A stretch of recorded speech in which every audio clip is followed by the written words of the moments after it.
రేవంత్ రెడ్డి గారి మాటల్లోనే ప్రజాస్వామ్యం ఉంది. ఎన్నికల ముందు 6 గ్యారెంటీలు కాదు 7వ గ్యారెంటీ ప్రజాస్వామ్య హక్కు మీకు కల్పిస్తామని ఆ రోజు చెప్పారు. కానీ ఈ రాష్ట్రంలో పరిస్థితి ఏంటంటే ప్రతిపక్షాలు కనీసం ధర్నాలకు వెళ్లొద్దు, రైతుల్ని పరామర్శించొద్దు, ప్రతిపక్షాలు ప్రశ్నించొద్దు, ప్రశ్నిస్తే మీకు అరెస్టులు, మీ మీద ఎంక్వైరీలు, విజిలెన్స్ ఎంక్వైరీ వేస్తాం, సిఐడి ఎంక్వైరీ వేస్తాం, కమిషన్లు వేస్తాం అని ప్రతిపక్షాల మీద ఎదురుదాడికి ప్రభుత్వం పాల్పడతా ఉంది. అంటే ఈ ప్రభుత్వ పనితీరు ఎట్లా ఉందంటే మొన్న అసెంబ్లీలో కాంగ్రెస్ ప్రభుత్వం చేసిన స్కాములు బయటపెడితే అసెంబ్లీ నుంచి మమ్మల్ని సస్పెండ్ చేశారు.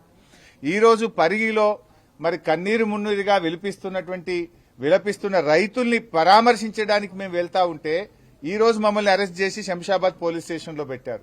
అంటే ఈ రాష్ట్రంలో ఒక నిర్బంధ పాలన జరుగుతా ఉంది.